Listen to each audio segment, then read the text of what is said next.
Okay, let me get this recorded right quick. So I'm just doing some preliminary stuff on El Paso, and I didn't realize there was so much there. I was like, holy moly. It's just it's one of those sad type of things, where you don't even know what's going on in the city that you live in, but also you don't even know what's going on in the rest of the state. So just kind of preliminary, I'm looking at El Paso, and I didn't know that Fort Bliss encompassed El Paso, but then also parts of New Mexico. So I had no idea. I'm like, daggum. I'm looking through this here. This is wiki. I know, once again, as always, I should always say this, take it with a grain of salt because it's Wikipedia. But apparently even, let me see here. Look at the Confederacy here. Let's see here. Declared that they had seceded from the Union. The Confederacy had some support from the Anglo residents. But elsewhere in Texas, far less support from Mexicans, who were the majority. Confederate forces controlled Fort Bliss until the city's occupation by the Union California Column in 1862. It was then headquarters for the 5th Regiment California Volunteer Infantry until December 1864. After the war concluded, the town's population began to grow. So I had no idea. This is just very preliminary stuff here, but yeah, fascinating to say the least. You had a lot of railroads that came through, including Southern Pacific, Texas and Pacific, Atchison, Topeka, and Santa Fe railroads. 1881, 10,000 was the population by 1890. Fascinating, though. Fascinating. I know that's such a white thing to say. Even I have to say it's fascinating to discover this. Oh, yes. But, it is, it's also more of it shows you how little you really know,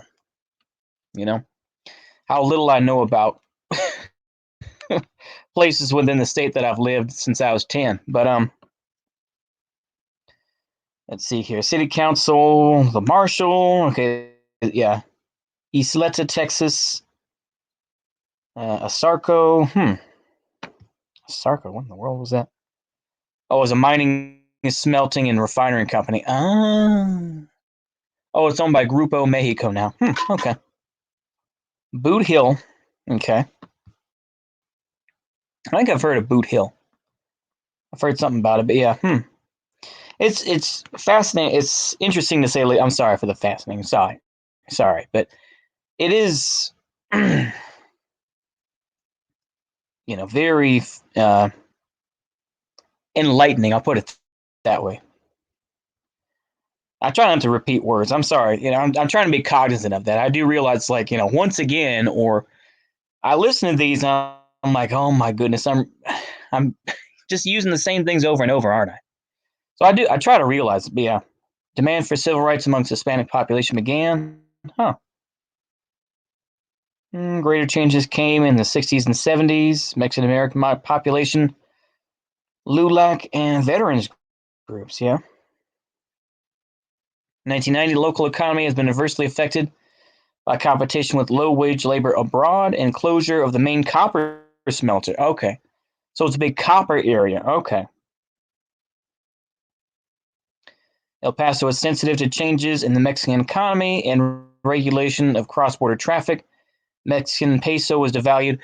The devaluation of late 1994. Yeah, I remember this because there is a that affected a lot of Texans. Because the devaluation of the peso hurt a lot of folks that had a lot of money that went back and forth. Stringent controls of cross-border traffic, since 9/11. Fort Bliss, El Paso has seen many booms in population. More recently, BRAC, Base Realignment and Closure Commission, marked the base received more than 30,000 soldiers, which is estimated to add $547 million to the El Paso economy. The expected 100,000 people destined for El Paso will bring El Paso a rise in population that has not been seen since the Mexican exodus of the 1910s. Huh.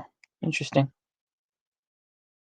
City One projects. Okay. And this is just the history of El Paso. This is, there are many other factors, like I say, along with Juarez and whatnot. These are very much places that, Huida, Juarez. I think but Juarez is right on the board. Yeah, El Paso, and then I thought it was Huida, Juarez. And apologies for my Spanish. I've lived in Texas, sadly, since I was 10 years old, and I still cannot speak Spanish worth a lick. I'm sorry. But Huida, Juarez, is on the other side of the border with Mexico. So there is a lot of back and forth there. Yeah, south of El Paso, Together, surrounding areas, the city from El Paso, Juarez, the second largest binational metropolitan area on the Mexico-U.S. border, after San Diego, Tijuana.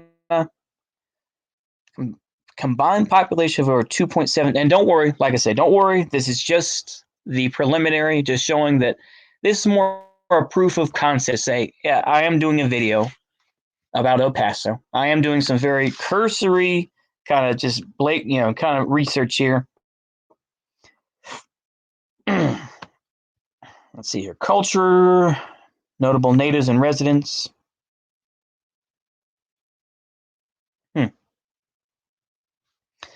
Liliana Dominguez. Heart of the 2015 Sicario.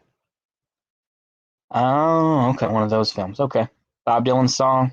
But there's a lot of crossover because I imagine it's like, I thought that was there, but The City of the Future. Okay.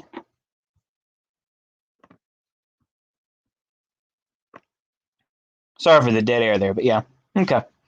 Very preliminary stuff here. Juarez Cartel. Okay. Unsolved murders of young women. Okay, like I said, I'm trying to be careful there, High temperatures, of course, 102, 107, 120 in June, July, 111, 106 in August, so you're going to get those burning hot temperatures, Oh, and they got a replica of the Arc de Triomphe on the other side of Huida Juarez, huh? Well, there you go. Governed by a municipal president and an 18-seat council, huh? Okay. Well, there you go. Going into Mexico from El Paso, sorry. There you go. So there's a lot of stuff I can cover. This may be a couple different videos. Like I said, this may be a couple different videos, but I'm going to see how I can do it and actually do a somewhat professional video. Somewhat. Like I say, I'm not somebody like, but So I'll see what I can do. This is just more of a promise to say, yes, sometime within the next, I said about a week and a half. I may have to push that to 2 weeks, but I will be doing some more research about El Paso and Fort Bliss and Huida Juarez to kind of get more of an understanding of El Paso. Anyway, hope y'all enjoyed that. See you later. Goodbye.